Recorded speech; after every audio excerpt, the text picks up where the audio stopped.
श्री सत्यनारायण व्रत कथा। पूजा विधि।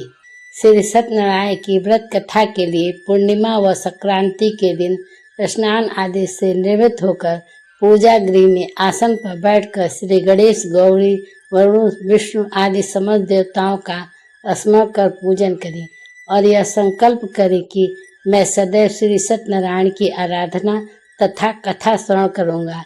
हाथों में पुष्प लेकर सत्यनारायण का ध्यान करें तथा पुष्प, धूप, नैवेद्य तथा योगोपवीत अर्पित कर प्रार्थना करें, हे भगवान, मैंने जल, पुष्प आदि समस्त सामग्री श्रद्धा व विश्वास पूर्वक आपके चरणों में अर्पित की है, इसे स्वीकार करें। आपको बारंबार प्रणाम। इसके बाद से सत्यनारायण की कथा पढ़ें या सुनें। प्रथम अध्याय। पावन तीर्थ नैमिषारण्य में किसी समय एकत्र हुए आर्यावर्त के 28,000 महर्षियों ने मुनिश्रेष्ठ से सूत जी से कहा, हे मुनिश्रेष्ठ, कलयुग में मनुष्य वेद विधान और धर्म विरुद्ध आचरण करते हुए पापों की गठरी के बोझ तले दबता जा रहा है। अतः मुनिश्रेष्ठ, मनुष्य के कल्याण हेतु ऐसा कोई उपाय बताइए जिससे मनुष्य को पूर्ण लाभ हो सके तथा उसके जीवन की मंगल कामनाएं पूरी हो सके। तब से सूत जी ने कहा, हे ऋषियों, आपने विश्व कल्याण के लिए बहुत अच्छा प्रश्न किया है। अब मैं उस मंगलकारी व्रत का वर्णन करूंगा जिसके संबंध में एक बार महर्षि नारद जी ने भगवान श्री लक्ष्मी नारायण से पूछा और उन्होंने नारद जी से जो कथा कही, आप भी उसे चिंता मुक्त होकर सुने। महर्षि नारद जी ने मानव कल्याण की इच्छा से विभिन्न लोकों का भ्रमण करते हुए पृथ्वी लोक पहुँचे। पृथ्वी लोक में अपने अपने कर्मों के अनुसार लोगों को दुखों से पीड़ित देखकर नारद जी बहुत व्यथित हुए और मन में विचार करने लगी कि इन प्राणियों के दुख का निवारण कैसे होगा। जब वह कोई उपाय न सोच सके तो तीनों लोगों के स्वामी श्री विष्णु भगवान के सामने उपस्थित हुए नारद जी ने श्वेत वर्ण और 4 भुजाओं वाले शंख, चक्र, गदा और पद्म से सुसज्जित देवों के इस विष्णु भगवान की स्तुति करते हुए कहा, हे नारायण, आप सर्वशक्तिमान व सृष्टि के पालन करता है। मनुष्य का मन और वाणी भी आपके गुणों का वर्णन नहीं कर सकती। आप सर्वश्रेष्ठ और सर्वोपरि हैं। आपका कोई आदि, मध्य और अंत नहीं है। आप सृष्टि के कण कण में विद्वान हैं। अपने भक्तों की मंगल कामनाएं पूरी करने के लिए वाले हैं। मैं आपको नमस्कार करता हूँ। नारद जी के इस प्रकार की स्तुति सुनकर विष्णु भगवान मुस्कुराए और बोले, हे नारद मुनिवर, कृपा निसंकोच होकर अपने आने का कारण बताइए। तब नारद जी ने कहा, पृथ्वी लोक पर जन्म लेने वाले मानव अपने अपने कर्मों के अनुसार विभिन्न योनियों में रहते हुए अनेक दुखों से पीड़ित हो रहे हैं। हे त्रिलोकीनाथ, मुझ पर कृपा करते हुए कोई ऐसा उपाय बताइए जिससे उनका दुख नष्ट हो जाए और वे सुख संपत्ति का भोग करते हुए मोक्ष को प्राप्त करें। सृष्टि के पालन हार विष्णु भगवान ने कहा, हे नारद, अब मैं ऐसे व्रत का वर्णन करने जा रहा हूँ जिससे करने से विश्व के सभी स्त्री पुरुषों को पापों से मुक्ति मिलेगी। निर्धनता नष्ट होने से मनुष्य सुख संपत्ति के समुद्र में तैरता हुआ आनंद पूर्वक जीवन यापन करेगा। श्री सत्यनारायण भगवान के इस व्रत को करने से उसकी सभी मनोकामनाएं पूरी होंगी। कलयुग में मोक्ष प्राप्ति का यही एकमात्र उपाय है। नारद जी ने जब यह व्रत हेतु विधि विधान की जानकारी चाहिए तब श्री नारायण बोले, मनसा वाचा कर्मणा से शुद्ध होकर मनुष्य भक्ति एवं श्रद्धा भाव से किसी भी दिन यह व्रत कर सकता है। नैवेद्य आदि भक्ति भाव से अर्पित कर ब्राह्मणों को भोजन कराए व दक्षिणा दे। इस प्रकार से सत्यनारायण की आराधना करने से सभी कष्टों से मुक्ति पाकर वह धन संपन्न व सुखी होकर आनंद पूर्वक जीवन व्यतीत करता है। श्री सत्यनारायण भगवान की जय। द्वितीय अध्याय।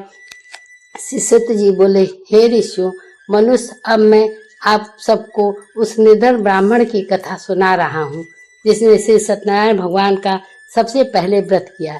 श्री सत्यनारायण भगवान के व्रत करने से उस ब्राह्मण की निर्धनता दूर होने के साथ साथ उसके सभी कष्टों का निवारण हुआ। प्राचीन समय में वह निर्धन ब्राह्मण देवों की प्रिय नगरी काशी में रहता था। भिक्षा मांगकर वह किसी तरह अपना जीवन यापन कर रहा था। ब्राह्मण की दुर्दशा देखकर ब्राह्मणों से प्रेम करने वाले श्री सत्यनारायण भगवान ने एक दिन एक बूढ़े व्यक्ति का रूप परिवर्तन कर उसके पास जाकर आदर से पूछा, हे ब्राह्मण देवता, तुम इस तरह घर घर भिक्षा मांगकर अनेक कष्टों को सहन करते हुए कैसे जीवन यापन कर रहे हो? दरिद्र ब्राह्मण ने कहा, हे मित्र, आय का कोई साधन न होने के कारण मैं भिक्षा मांगकर अपना जीवन यापन कर रहा हूँ। यदि आप मेरी निर्धनता दूर करने का कोई उपाय जानते हो तो मुझे अवश्य बताएं। निर्धन ब्राह्मण की बात सुनकर बूढ़े व्यक्ति ने कहा, हे मित्र, श्री सत्यनारायण भगवान का व्रत करने से सभी कष्टों का निवारण हो जाएगा। श्री सत्यनारायण भगवान की पूजा आराधना करने से तुम्हारी सभी मनोकामनाएं पूरी होगी और तुम्हारे घर में धन संपत्ति की वर्षा होगी। ब्राह्मण का व्रत करने की विधि बताकर सत्यनारायण भगवान वहां से आगे की ओर चल दिए और कुछ दूर चलकर अंतर्ध्यान हो गए। निर्धन ब्राह्मण ने बूढ़े व्यक्ति द्वारा बताए गए व्रत को करने का निश्चय किया। उस रात उसे नींद नहीं आई। वह व्रत करने के बारे में ही सोचता रहा और रात भर से सत्यनारायण भगवान का स्मरण करता रहा। प्रातः उठकर सत्यनारायण भगवान का व्रत रखने का निश्चय करता हुआ निर्धन ब्राह्मण भिक्षा मांगने के लिए निकल पड़ा। उस दिन ब्राह्मण को भिक्षा में बहुत धन मिला। घर लौटकर उसने अपने आसपास के लोगों के साथ श्री सत्यनारायण भगवान की पूजा करने व व्रत कथा सुनने के बाद सभी को प्रसाद देकर स्वयं भी प्रसाद ग्रहण किया। कुछ ही दिनों में ब्राह्मण की निर्धनता दूर हो गई। उसके घर में धन धान की वर्षा होने लगी। अब ब्राह्मण ने हर महीने श्री सत्यनारायण का व्रत करने का निश्चय कर लिया। हे मुनि श्रेष्ठों, अब मैं आपको उन लोगों की भी कथा सुनाता हूँ जिन्होंने उस ब्राह्मण से श्री सत्यनारायण भगवान की व्रत कथा सुनकर यह व्रत किया और उनके कष्ट दूर हो गए। धन संपत्ति से संपन्न उस ब्राह्मण ने हर माह नियमित रूप से व्रत करते हुए अगले माह श्री सत्यनारायण भगवान का व्रत किया तो उस व्रत में बहुत से बंधु बांधव और मित्र सम्मिलित हुए। उसी समय जंगल में लकड़ियां काटकर लाने वाला एक बूढ़ा लकड़हारा वहां से गुजर रहा था। उसे बड़ी तीव्र प्यास लगी, अतः जल पीने की इच्छा से बूढ़े लकड़हारे ने लकड़ियों के गट्ठर को जमीन में रखा और घर के आंगन में पहुंचकर उस ब्राह्मण से पूछा, हे ब्राह्मण देवता, आप किसकी पूजा कर रहे हैं? इस व्रत के करने से क्या लाभ होता है? कृपया करके मुझे बताइए। वो बूढ़े लकड़हारे की बात सुनकर उस ब्राह्मण ने कहा, मैं अपने बंधु बांधव और परिचितों के साथ श्री सत्यनारायण भगवान की पूजा कर रहा हूँ। इस व्रत को करने से श्री सत्यनारायण भगवान की अनुकंपा से निर्धनता नष्ट होती है और संसार में दुखों से मुक्ति मिलती है। ब्राह्मण ने श्री सत्यनारायण भगवान के व्रत का वर्णन सुनकर बूढ़ा लकड़हारा बहुत प्रसन्न हुआ और मन ही मन सत्यनारायण भगवान का व्रत करने का निश्चय किया। चलते हुए लकड़हारे ने मन में सोचा, आज लकड़ियां बेचने से जो धन मिलेगा उस धन से मैं श्री सत्यनारायण भगवान की पूजा करूंगा। ऐसा विचार करने से उस दिन लकड़हारे के लकड़ियों के अधिक रुपए मिले। लकड़हारे ने उन रुपए से केले, घी, दूध, दही, गेहूं का आटा और शक्कर खरीदा। घर लौटकर लकड़हारे ने देवों की प्रिय नगरी काशी नगरी में श्री सत्यनारायण भगवान की पूजा की। उस पूजा में उसके परिवार के व आसपास के लोगों भी सम्मिलित हुए। श्री सत्यनारायण भगवान की पूजा और व्रत कथा सुनने के बाद लकड़हारे ने प्रसाद बांटकर स्वयं भी प्रसाद ग्रहण किया। सत्यनारायण भगवान के अनुकंपा से लकड़हारे के घर में धन धान्य की वर्षा होने लगी। उसकी निर्धनता दूर हो गई। श्री सत्यनारायण की पूजा करते हुए लकड़हारा आनंद पूर्वक जीवन यापन करता हुआ अंत में मोक्ष को प्राप्त कर वैकुंठ धाम को चला गया। श्री सत्यनारायण भगवान की जय। तीसरा अध्याय। श्री सिद्ध जी बोले, हे मुनि श्रेष्ठों, अब मैं आपको आगे की कथा सुनाता हूँ। प्राचीन समय में कनकपुर में उल्कापुर नाम का एक बुद्धिमान तथा सत्यवादी राजा राज करता था। वह प्रतिदिन मंदिर में जाकर श्री सत्यनारायण भगवान की पूजा करता था और निर्धनों को खूब अन्न, वस्त्र और धन दान करता था। उसकी पत्नी सुभद्रा बहुत सुशील थी। ये दोनों हर महीने श्री सत्यनारायण भगवान का व्रत करते थे।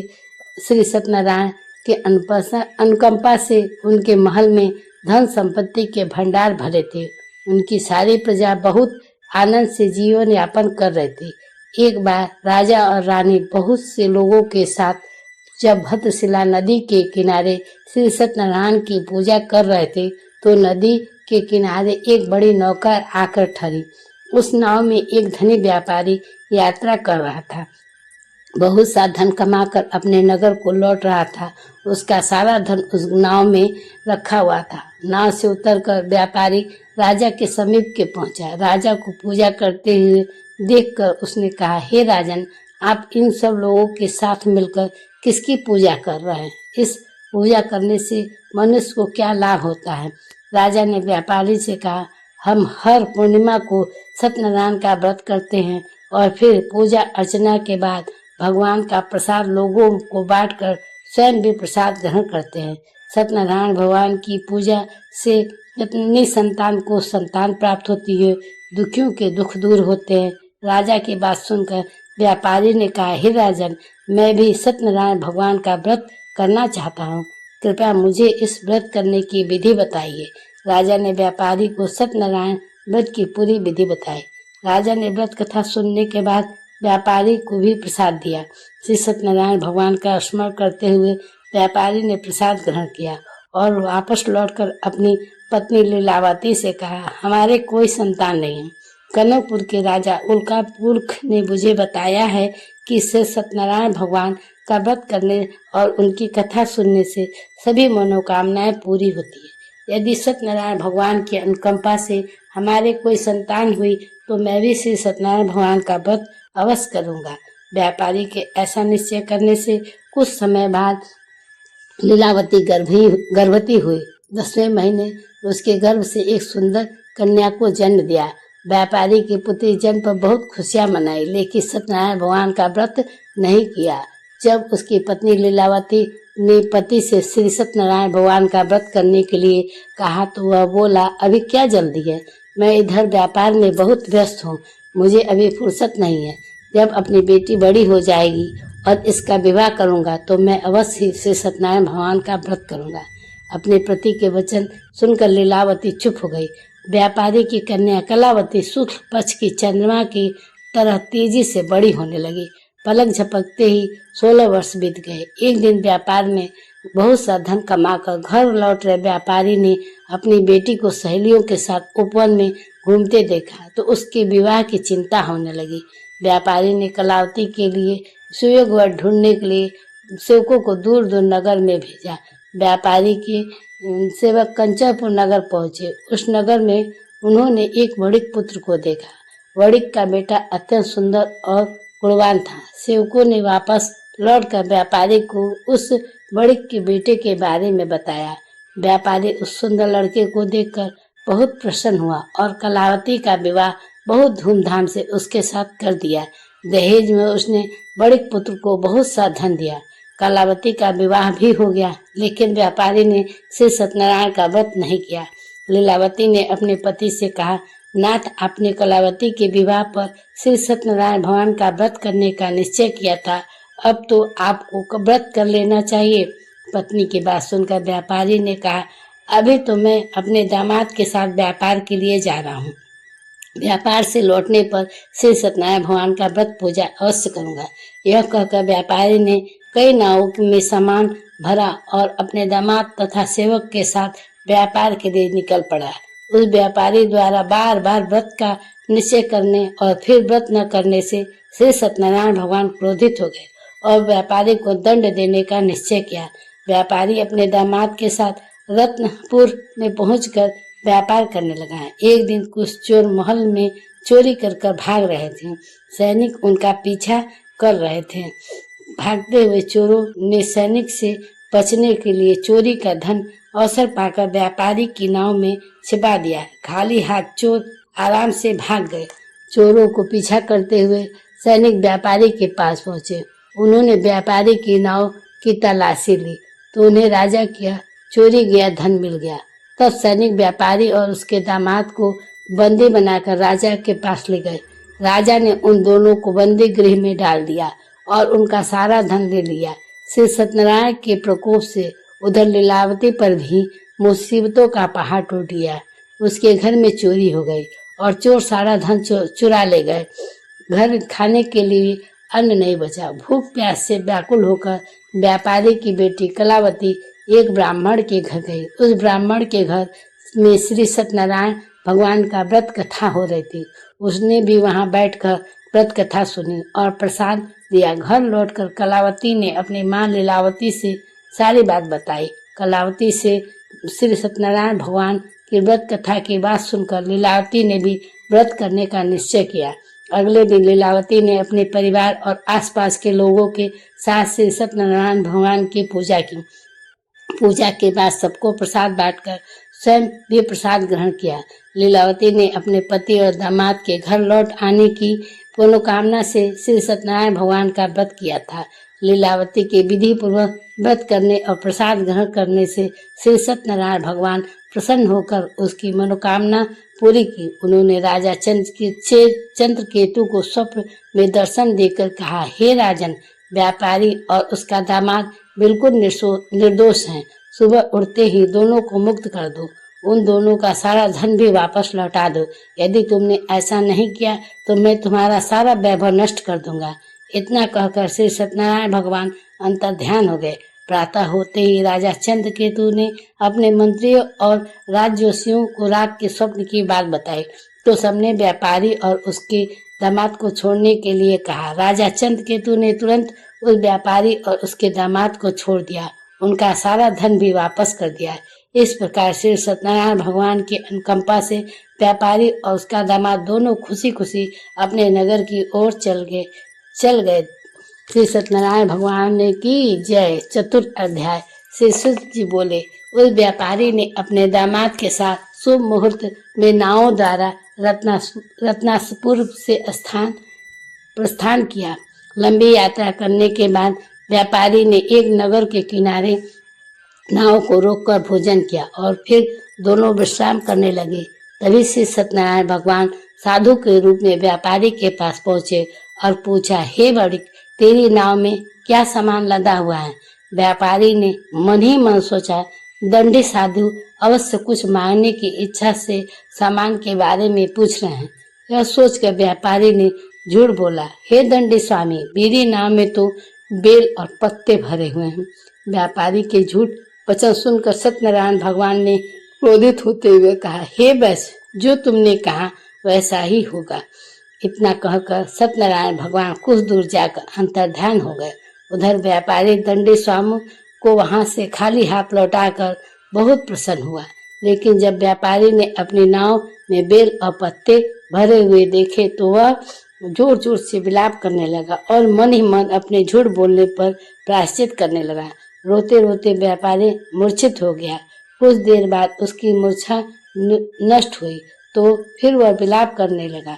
तब उसके दामाद ने कहा, आप इतना दुखी मत होइए, यह सब उस दंडी साधु के शाप के कारण हुआ है। अतः वह दंडी महाराज हमें इस विपत्ति से छुटकारा दिला सकते हैं। दामाद की बात सुनकर व्यापारी दंडी साधु के तलाश में चल दिया। कुछ देर ढूंढने पर उसे एक वृक्ष के नीचे दंडी साधु के रूप में सत्यनारायण भगवान मिल गए। व्यापारी ने दंडी साधु की चरणों पर गिरकर झूठ बोलने की क्षमा मांगी। दंडी स्वरूप सत्यनारायण भगवान बोले, हे बड़े पुत्र, तेरे बार बार झूठ बोलने के कारण ही मैंने तुझे इतना दंड दिया है। तूने बार बार सत्यनारायण भगवान अर्थात मेरी पूजा करने के लिए कहा, लेकिन कभी पूजा नहीं की। व्यापारी ने तब हाथ जोड़कर कहा, हे भगवान, आप तो दिन दुखियों के कष्ट दूर करने वाले हैं, सबकी मनोकामनाएं पूरी करते हैं। मेरी इस गलती को भी क्षमा करें। आपके रूप को तो ब्रह्मा भी नहीं जान पाते, फिर भला मैं अज्ञानी कैसे आपकी लीला को समझ पाता। अब मैं जीवन में कभी झूठ नहीं बोलूंगा, सदैव श्री सत्यनारायण भगवान का व्रत और पूजा किया करूंगा। आप मुझ पर अनुकंपा कीजिए। व्यापारी की क्षमा मांगने पर क्षमा याचना सुनकर दंडी साधु ने उसे क्षमा कर दिया। उसी समय व्यापारी की नाव में भरे हुए बेलपत्ते धन्य धान में परिवर्तित हो गए।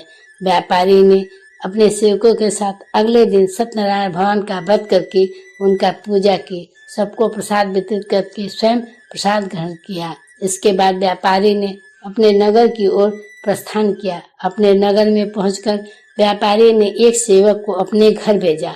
सेवक ने उसके घर पहुंचकर लीलावती को सूचित किया। उस समय लीलावती कलावती दोनों श्री सत्यनारायण भगवान की पूजा कर रही थी। पति और दामाद के लौट आने का समाचार सुनकर लीलावती ने पूजा पूरी करके प्रसाद ग्रहण करने के बाद कलावती से कहा, बेटी मैं नदी किनारे जा रही हूँ, तू घर का काम पूरा करके आ जाना। कहकर लीलावती नदी की ओर चल पड़ी, परंतु कलावती पति से मिलने की खुशी में प्रसाद ग्रहण नहीं किया। बिना घर से ही निकलकर नदी के किनारे जा पहुंचे। उसके प्रसाद ग्रहण न करने के कारण सत्यनारायण भगवान क्रोधित हुए। उन्होंने व्यापारी की नाव को नदी में डुबो दिया। अपने पति को वहां न देख कलावती ने जोर जोर से रोना शुरू कर दिया। तब व्यापारी ने कहा, पुत्री अवश्य तुझसे कोई भूल हुई है, उस भूल के कारण ही श्री सत्यनारायण भगवान ने तुझे यह दंड दिया है। तब व्यापारी ने सत्यनारायण भगवान से प्रार्थना की, हे भगवान, मेरे परिवार के किसी भी स्त्री पुरुष से कोई भूल हुई हो तो उसे अवश्य क्षमा करें। तभी आकाशवाणी हुई, हे बड़ पुत्र, तेरी कन्या मेरा प्रसाद ग्रहण किए बिना ही चली आई है। यदि अब घर पहुंचकर तेरी कन्या प्रसाद ग्रहण करके वापस आए तो उसे पति दर्शन होंगे और डूबी हुई नावें भी जल के ऊपर आ सकेगी। कलावती ने वैसा ही किया। उसके प्रसाद ग्रहण करके वापस लौटने पर नावें जल के ऊपर आ गई। दामाद भी सुरक्षित नदी से निकल आया। घर लौटकर व्यापारी ने अपने परिवार और बंधु बांधवों के साथ मिलकर विधि अनुसार श्री सत्यनारायण भगवान की पूजा की। उसकी सभी मंगल कामनाएं पूरी हुई और वह आनंदपूर्वक जीवन यापन करता हुआ विष्णु लोक को चला गया। श्री सत्यनारायण भगवान की जय। पंचम अध्याय। श्री सत जी बोले, हे ऋषियों मुनियों, और भी कथा सुनाता हूँ। कौशलपुर में एक राजा था, तुंगध्वज। उसकी प्रजा उसकी छत्र छाया में आनंद पूर्वक रह रही थी। राजा तुंगध्वज अपनी प्रजा के सुख दुख का बहुत ध्यान रखता था, लेकिन एक बार उसने श्री सत्यनारायण भगवान का प्रसाद ग्रहण नहीं किया। तब सभी को चिंताओं से मुक्त करके धन संपत्ति से भंडार भरकर प्राणियों के जीवन को सभी सुख देने वाले श्री सत्यनारायण भगवान ने राजा को प्रसाद ग्रहण न करने का दंड दिया। एक दिन राजा तुंगध्वज जंगल में हिंसक पशुओं के शिकार करने निकला। तेजी से घोड़ा दौड़ाकर शिकार का पीछा करते हुए वह अपने सैनिकों से अलग हो गया और देर तक हिंसक जानवरों का शिकार किया। अतः कुछ देर विश्राम करने की इच्छा से वह एक बड़े वृक्ष के नीचे जाकर बैठ गया। सभी भी कुछ चरवाहे श्री सत्यनारायण भगवान की पूजा कर रहे थे। राजा ने उनके पास गुजरते हुए सत्यनारायण भगवान को नमस्कार नहीं किया। चरवाहों ने राजा को पूजा के बाद प्रसाद दिया तो राजा ने उन्हें छोटा लोग समझकर प्रसाद ग्रहण नहीं किया और घोड़े पर सवार हो अपने नगर की ओर चल दिया। राजा जब नगर में पहुंचा तो देखा कि उसका सारा वैभव तथा धन संपत्ति आदि नष्ट हो गया है। श्री सत्यनारायण के प्रकोप से राजा निर्धन हो गया। तब राजजोशी ने राजा से कहा, महाराज, आपसे अवश्य ही कोई भूल हुई है। अगर आप उस भूल की प्रायश्चित कर लें तो सब कुछ पहले जैसा हो जाएगा। राजा को तुरंत अपनी भूल का स्मरण हो आया। अतः मंदिर में जाकर राजा ने श्री सत्यनारायण भगवान से क्षमा मांगी और उनकी पूजा की। पूजा के बाद प्रसाद ग्रहण करने से श्री सत्यनारायण भगवान की अनुकंपा से चमत्कार हुआ। राजा का खोया वैभव पुनः लौट आया। श्री सत्यनारायण भगवान की अनुकंपा से जीवन के सभी सुख को भोग करते हुए अंत में राजा तुंगध्वज वैकुंठ धाम को गया और मोक्ष को प्राप्त किया। श्री सत्यनारायण भगवान के व्रत पूजा को जो भी मनुष्य करता है उसके सभी दुख चिंताएं नष्ट होती है। उसके घर में धन धान के भंडार भरे रहते हैं। निसंतानों को संतान की प्राप्ति होती है और सभी मनोकामनाओं को प्राप्त कर मनुष्य अंत में मोक्ष को प्राप्त कर सीधे वैकुंठ धाम जाता है। श्री शुद्ध जी ने कुछ पल रुक कर कहा, हे श्रेष्ठ मुनियों, श्री सत्यनारायण भगवान के व्रत को पूर्व जन्म में जिन लोगों ने किया उन्हें दूसरे जन्म में भी सभी तरह के सुख प्राप्त हुए। वृद्ध सतानंद ब्राह्मण ने पूर्व जन्म में सत्यनारायण का विधिवत व्रत किया तो दूसरे जन्म में सुदामा के रूप में भगवान की पूजा करते हुए अंत में मोक्ष को प्राप्त कर वैकुंठ धाम चला गया। उल्का मुख राजा अगले जन्म में राजा दशरथ के रूप में मोक्ष को प्राप्त करके वैकुंठ को गए। व्यापारी ने मोर ध्वज के रूप में जन्म लिया और अपने पुत्र को आरे से चीरकर भगवान की अनुकंपा से वैकुंठ को प्राप्त किया। राजा तुंगध्वज अगले जन्म में मनु के रूप में जन्म लेकर भगवान का पूजा पाठ करते हुए लोकप्रिय होकर सत्कर्म करते हुए मोक्ष को प्राप्त कर वैकुंठ धाम चले गए। हे ऋषि मुनियों, श्री सत्यनारायण भगवान का व्रत और पूजा मनुष्य के सभी चिंताओं को मुक्त करके धन संपत्ति के भंडार से भरकर अंत में जन्म जन्मांतर के चक्रव्यूह से मुक्ति दिलाकर मोक्ष प्रदान करता है। श्री सत्यनारायण भगवान की जय। इस प्रकार से सत्यनारायण भगवान की कथा संपन्न हुई।